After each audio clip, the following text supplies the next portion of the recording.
শফিকুর রহমান বক্তব্য রাখছেন আমিরুল জামান ডক্টর শফিকুর রহমান।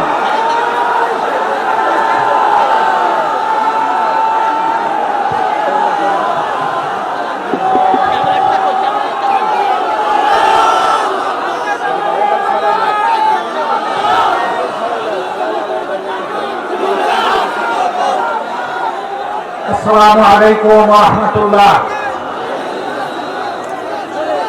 দোকানের ভিড়ে সালাম হারিয়ে গেছে, আবার সালাম দিচ্ছি। আসসালামু আলাইকুম ওয়া রাহমাতুল্লাহ।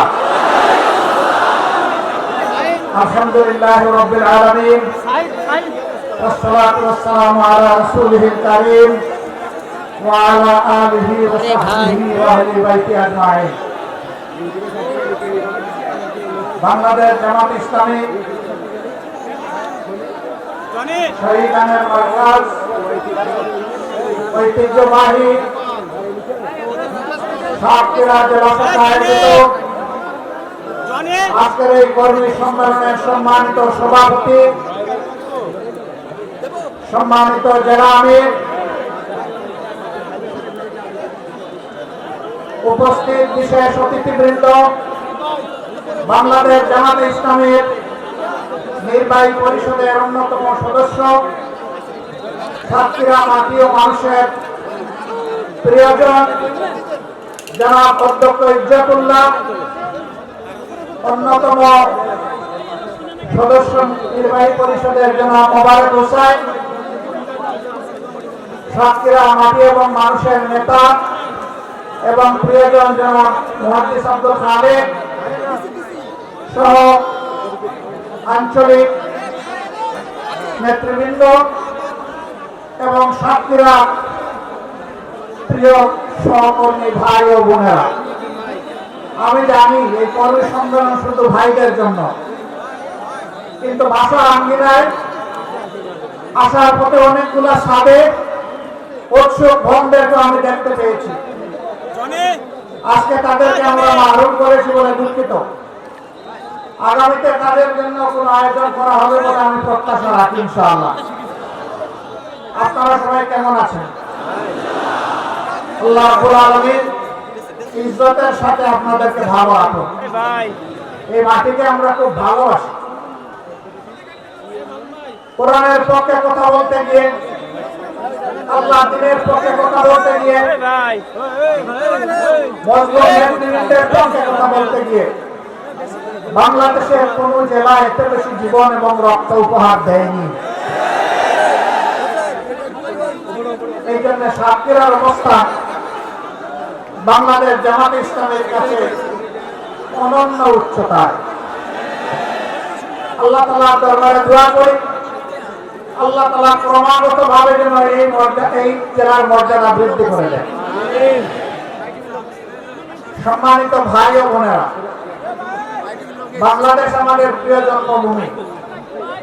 আল্লাহ তাআলার বড়ই মেহেরবানি, দুনিয়ার খুব কম জায়গায় এরকম সুজলা সুফলা শ্যামল দেশ মানুষ পেয়ে থাকে।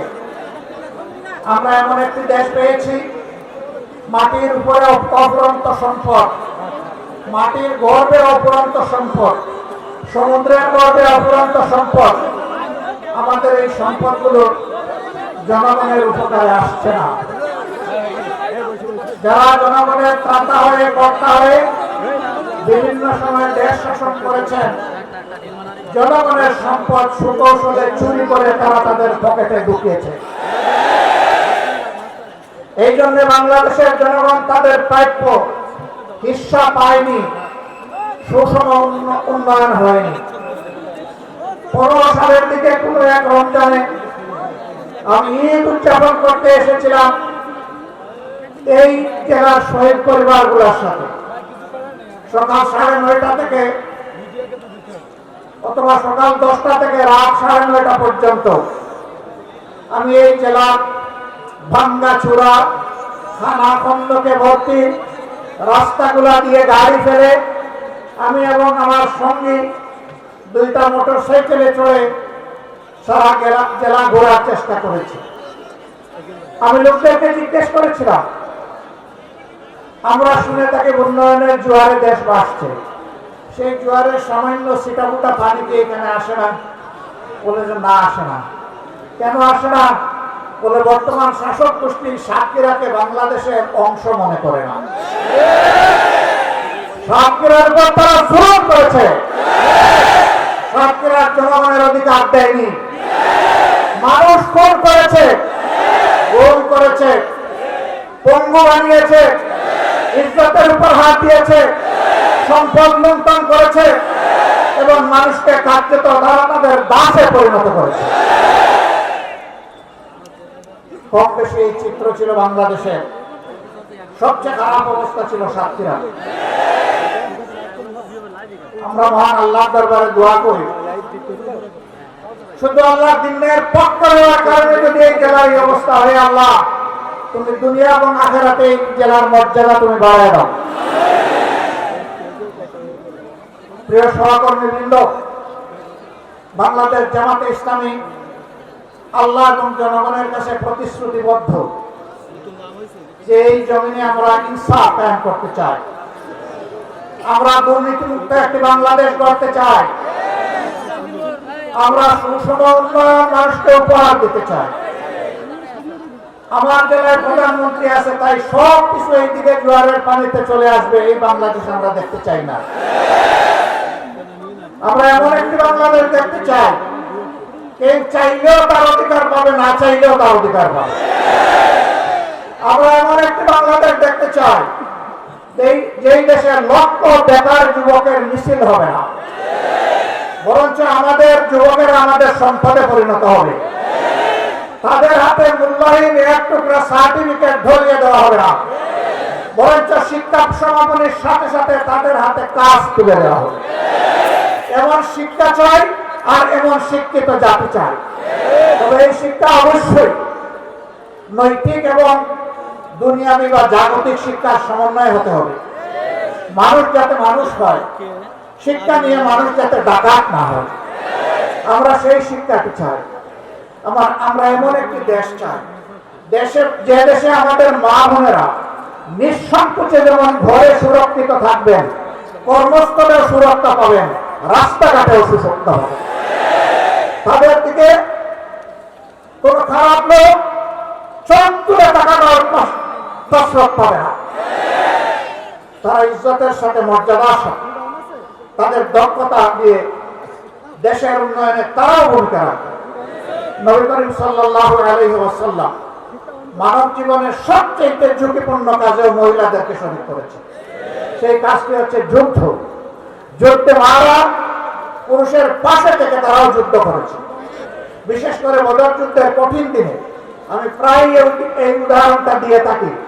যখন কাফেররা আল্লাহ রাসূলের খুব কাছাকাছি চলে এসেছিল তাকে হত্যা করার জন্য, যখন পুরুষ যোদ্ধারা দিক বিদিক কিছুটা জ্ঞান হারিয়ে ফেলেছিলেন, তখন একজন মা চতুর্দিকে ঘুরে ঘুরে আল্লাহ রাসূলকে বেষ্টনে দিয়ে রেখেছিলেন। যুদ্ধ যখন শেষ হয়েছে, তার শরীরে 37টা তীর ঝুলন্ত অবস্থায় ছিল, 70টা গভীর আঘাত ছিল। রাসূল করিম সাল্লাল্লাহু আলাইহি ওয়াসাল্লাম বলেছেন, শত্রু যখন সামনের দিক থেকে এসেছে, তখন শত্রুর তীর আমার মাঝখানে ছিল আল্লাহরই বান্দি। যখন পিছন দিক থেকে এসেছে ছিল আল্লাহর বান্দি। ঘুরে ঘুরে আল্লাহ রাসূলকে কিভাবে তিনি রক্ষা করবেন? ডাইনে এসেছে ডান দিকে, বামে এসেছে বাম দিকে। আমাদের সেই সর্বোচ্চ ইজ্জতের মর্যাদাবান মায়ের নাম ছিল হযরতে মুসাইবা রাদিয়াল্লাহু তাআলা আনহা। যদি যুদ্ধের এই কঠিন ময়দানে আল্লাহ রাসূল তাদের জন্য কর্মপত্র সৃষ্টি করে দিয়ে থাকেন, আমরা কে তাদের হাত বন্ধ করা? আমাদের ব্যাপারে ইসলামের প্রতিপক্ষ শক্তিরা অপপ্রচার চালায়। জামাতে ইসলামী ক্ষমতায় গেলে মহিলাদেরকে ঘর থেকে বের হতে দিবে না, আর যদি দেও আস্তে করে এনে জোর করে একটা বোরকা পরে, জোর করে পরানো লাগবে না। যে দেশে ইসলাম কায়েম হবে, এদেশের মানুষেরা মায়েরা আনন্দের সাথে সেদিন তারা ইজ্জতের জন্য তাদের সম্মানের মর্যাদার পোশাক পরিধান করবেন। তারপরেও কোনো মা কোনো বোন যদি এই পোশাকের বাইরে থাকেন, আমরা তাদেরকে কথা দিচ্ছি, নিশ্চয়তা দিচ্ছি, কারো উপর জোর কাটানো হবে না। কারণ এদেশে শুধু মুসলমানরা বসবাস করে না, অন্যান্য ধর্মের লোকেরাও বসবাস করে। তারা তো আমাদের ধর্ম যেহেতু গ্রহণ করেনি, তাদের জন্য ইসলামের প্রেসক্রাইব করা পর্দাও তাদের জন্য প্রযোজ্য নয়। তারা যদি ইসলামের সৌন্দর্যে অভিভূত হয়ে ইসলাম কবুল করে সেটা ভিন্ন কথা। তাদেরকে ইসলাম গ্রহণ করতেও কাউকেই বাধ্য করা হবে না। সম্মানিত সহকর্মী বৃন্দ, এই দেশে শুধু মুসলমানরা বসবাস করে না, হিন্দু, খ্রিস্টান, বৌদ্ধ ধর্মের লোকেরাও বসবাস করে। আমরা এমন একটি দেশ চাই যে দেশে মসজিদও পাহারা দেওয়ার প্রয়োজন হবে না, মন্দির এবং মঠও পাহারা দেওয়ার দরকার হবে, গির্জাও পাহারা দেওয়া লাগবে না। সকল ধর্মের লোকেরা তাদের আপন আপন ধর্ম তাদের মতো করে শান্তিতে নিরাপত্তার সাথে তারা পালন করবে। আলহামদুলিল্লাহ, আমাদের দেশটি সাম্প্রদায়িক সম্প্রীতির একটি চমৎকার বাগান, কিন্তু আমাদের বাগানে মাঝে মাঝে ভুতুম পেঁচা ঢুকে পড়ে। এই ভুতুম পেঁচাদের ব্যাপারে আমাদেরকে সতর্ক থাকতে হবে। আমরা এই সম্প্রীতি নষ্ট করতে দেব না।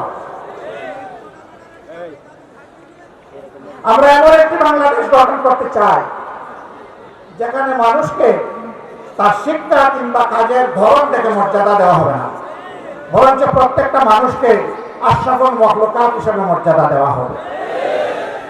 আমার দেশের একজন পরিচ্ছন্নতা কর্মী, তিনিও আমার ভিআইপি। তারা যদি 3 দিনের জন্য তাদের কাজ বন্ধ করে, আমরা কেউ ঘর থেকে বের হতে পারবো না। তাদের এই কাজ, কঠিন কাজ আমি করতে পারবো না। তারা কষ্ট করে এই কাজটা আমাদের করে দেন, আমি তাদেরকে স্যালিউট জানাই। সে আমার ভাই, সে আমার বোন, সে আমার এই সমাজকে চালু রেখেছে। যে ভাইটি আমার রিক্সা চালিয়ে জীবন নির্বাহ করে, ও রিক্সা না চালাইলে আমি আমার কর্মস্থলে যেতে পারবো না, আমি তাকে স্যালিউট জানাই। আমি দেখবো না তিনি রিক্সাওয়ালা, আমি এটাও দেখবো না তিনি একজন অতি সাধারণ কম শিক্ষিত মানুষ, আমি তাকে তার কাজের মর্যাদা দেব। এইভাবে সমস্ত মানুষ, মুটে মাঝি কুলি, যে যেখানে আমরা আছি, শ্রমিক, কৃষক, আপামর জনতা, বিভিন্ন পেশাজীবী, যার যার পেশায় তিনি মর্যাদা এবং দায়িত্ববোধের সাথে দায়িত্ব পালন করবেন ইনশাআল্লাহ। সেই সম্প্রীতির বাংলাদেশ যদি আমরা গঠন করতে পারি, তাহলে এই সম্প্রীতির বাংলাদেশকে রোকার সাধ্য কারোই থাকবে না। এই জন্য আমরা চাই জাতীয় স্বার্থে দল এবং ধর্মের ঊর্ধ্বে উঠে আমরা থাকবো। সেই ইস্পাত কঠিন জাতীয় ঐক্য আমরা চাই, যেখানে উলামায়ে কেরাম মর্যাদা পাবেন, পেশাজীবীরা মর্যাদা পাবেন, সকল শ্রেণী পেশার মানুষ মর্যাদা পাবেন। এই যে 24-এর স্বাধীনতা এসেছে এমনি এমনি আসেনি ভাই। 2006 সালের 28 অক্টোবর স্পষ্ট দিবালোকে বিপরীতা দিয়ে আদম সন্তানদেরকে হত্যা করার পর যখন তাদের নিতর দেহ পরে পাচ্ছিল, তখন তার উপরে বিকৃত রুচির ওই খুনিরা তখন তারা লাফালাফি করেছিল। সেই দিন বাংলাদেশ পথ হারিয়েছিল। সেই পথ হারা বাংলাদেশ দীর্ঘ ত্যাগের পর আবার আল্লাহর অশেষ মেহেরবানিতে 2024 সালের 5 আগস্ট আবার তার পথে ফিরে এসেছে। এর মাঝে অনেক রক্ত দিতে হয়েছে। 57 জন কমিটির দেশপ্রেমিক চৌকস সেনা অফিসারকে খুন করা হয়েছে 2009 সালের 25 এবং 26 ফেব্রুয়ারি ঢাকার পিলখানায় তৎকালীন বিডিআরের সদর দপ্তরে। এরপরে জামাতে ইসলামের নেতৃবৃন্দকে দফায় দফায় খুন করা হয়েছে। সাবেক আমিরে জামাত সহ 11 জন কলিজার টুকরো আমাদের মাথার তার। আলহামদুলিল্লাহ, এক কথায় সব কিছু বুকের ভিতরে এসে গেছে। বুকের ছেলে যেমন বুকে থাকে, বুকের ছেলের কৃতিত্ব তেমন বাবার বুকে চলে আসে। কাজেই আমরা আমাদের সন্তানদের নিয়ে গর্বিত, আলহামদুলিল্লাহ। এবং সন্তান আল্লাহ আমাদেরকে দান করেছেন বলে আমরা আল্লাহ শুকরিয়া আদায় করি। সেই বাংলাদেশে আমরা চাচ্ছি, আমরা ইনশাআল্লাহ আমাদের সন্তানদেরকে সঙ্গে নিয়ে বুকে ধারণ করে আগামীর দায়িত্ব তাদের হাতে তুলে দেব। এই বাংলাদেশ আমরা চাই। এই বাংলাদেশ আপনারাও চান? তাহলে ঘরে ঘরে আওয়াজ ছড়িয়ে দিন। আমাদের কথা খুব সংক্ষিপ্ত। আগেও বলেছি, আল্লাহ যেহেতু এই দেশটা আমাদেরকে দিয়েছেন, আমরা এই দেশটাকে পৃথিবীর একটা শ্রেষ্ঠ দেশ বানাতে চাই ইনশাআল্লাহ। কিন্তু আমাদের আকাশে আজকের মেঘের কথা বলছি না, কালো শকুন এখনো ঘোরাফেরা করতেছে। এই শকুনের দিকে তীব্র দৃষ্টি রাখতে হবে। কোন শকুনকে মাটিতে নামতে দেওয়া যাবে না। আপনারা টের পাচ্ছেন মাঝে মধ্যে ফুসফাস। হ্যাঁ, আমরা ধৈর্যের পরিচয় দিয়েছি, ওরা আমাদের ধৈর্যের সুড়সুড়ি দেয়, যেন আমাদের ধৈর্যের বাঁধ ভেঙে তাদের মতো কাণ্ড জ্ঞানহীন আমরা কিছু করে বসি। ওরা বলেছিল আওয়ামী সরকারের পতন হলে মাত্র 2 দিনে 5 লক্ষ মানুষ প্রতিপক্ষের লোকেরা খুন করে ফেলবে। এটা কি বাংলাদেশে হয়েছে? কেন হয় নাই? ওরা কাণ্ডজ্ঞানহীন অপদার্থ ছিল, কিন্তু জাতি অত্যন্ত কাণ্ডজ্ঞান সম্পন্ন। এই জাতি কাণ্ডজ্ঞানহীন নয়। ওরা দেশকে ভালোবাসে না বলে পালাই যায়। এই জাতি দেশকে ভালোবাসে বলেই ওগুলা করতে দেয়নি। অতএব আমাদের ধৈর্যের আর পরীক্ষা নিয়ে কোনো লাভ নাই। আল্লাহর পক্ষ থেকে এই জাতি ধৈর্যের পরীক্ষায় উত্তীর্ণ হয়ে গিয়েছে আলহামদুলিল্লাহ। এই ধৈর্য আমাদেরকে অব্যাহত রাখতে হবে। যে যেদিক থেকেই আমাদেরকে উস্কানি দেব, কারো পাতা ফাঁদে আমরা পা দিব না ইনশাআল্লাহ। ধৈর্যের সাথে সকল পরিস্থিতি আল্লাহর পর ভরসা করে আমরা মোকাবেলা করব। আজকে আপনাদের সামনে এই শহীদ ঈদগায় দাঁড়িয়ে দুটি কথা বলার সুযোগ যে মহান মাবুদ আমাকে দান করলেন, আমি সেই মহান মাবুদের দরবারে শুকরিয়া আদায় করছি। দেশে বিদেশে স্বৈরাচারের হাত থেকে দেশটাকে মুক্ত করার জন্য সমান তালে অনেকে লড়াই করেছেন। আমি আজকে এই জনসভা থেকে প্রবাসে অবস্থানরত আমাদের বন্ধুদেরকে বিশেষভাবে আমি অভিনন্দন এবং মোবারকবাদ জানাচ্ছি। তারা লড়াই করতে গিয়ে দেশের ভিতরে তাদের আত্মীয় স্বজনকে নাজাল করা হয়েছে। সাংবাদিক কনক সরোয়ার নিউ ইয়র্কে বসে বাংলাদেশের মানুষের অধিকারের পক্ষে লড়াই করেছে। তার বোনটাকে ধরে নিয়ে কিরকম তার সাথে নিকৃষ্ট আচরণ করা হয়েছে এই জাতি তার সাথে। ভাইরা, এদের মধ্যে কোনো মনুষ্যত্ব বোধ ছিল না। আল্লাহ কোরআনের ভাষায় কালানাম, এরকম যারা আল্লাহ বলছেন এরা যেন পশু। আরেকটা অগ্রসরে আল্লাহ বলছেন মালহুম আবদ। পশুটা আমি বিবেক দেই না, নিজের দেশে ভালো মন্দ বুঝে না। ওদেরকে বিবেক দেওয়ার পরে যারা এই কাজ করেছে এরা পশুর চেয়ে নিকৃষ্ট। আল্লাহর কাছে ওই জাত থেকে কিয়ামত পর্যন্ত আশ্রয় চাই। ওই জাত যেন আর ফিরে আসতে না পারে। আপনারা সবাই সজাগ থাকবেন তো না ঘুমায় পড়বেন। আল্লাহ তাআলা এই জাতিকে সজাগ থেকে সকল ষড়যন্ত্র মোকাবিলা করার তৌফিক দান করুন। প্রিয় বাংলাদেশকে আল্লাহ তাআলা কবুল করুন। এ দেশের উপর আল্লাহ তার রহমান নাজিল করুন, বারাকা নাজিল করুন, শান্তির ফয়সালা দান করুন। এক টুকরা কোরআনের বাংলাদেশ আল্লাহ আমাদেরকে দান করুন। আপনাদের সকলকে আজকে এখানে আসার জন্য গভীর কৃতজ্ঞতা জানিয়ে আল্লাহর জন্য ভালোবাসা জানিয়ে, হে আল্লাহ তুমি সাক্ষী থাকো, আমরা শুধু তোমার জন্য আমরা এক অন্যকে ভালোবাসি। হে আল্লাহ, আমাদের এই ভালোবাসাকে তোমার জান্নাতে নিয়ে যাই আল্লাহ। আমরা যেন জান্নাতে এরকম মহামিলনে মিলিত হতে পারি রব্বুল আলামিন। আল্লাহ তুমি আমাদের দেশটাকে একটা শান্তির দেশে পরিণত করে দাও। সবাইকে ধন্যবাদ। সাংবাদিক বন্ধুরা কষ্ট করে এসেছেন, আমাদের কথাগুলো আপনারা মেহেরবানি করে জাতি এবং আন্তর্জাতিক মহলে পৌঁছে দেবেন। আপনাদের কষ্টের জন্য আল্লাহ তাআলা আপনাদেরকে উত্তম জাযা দান করুন। আসসালামু আলাইকুম ওয়া রাহমাতুল্লাহ। বাংলাদেশ জিন্দাবাদ, বাংলাদেশ জামাতে ইসলামী জিন্দাবাদ।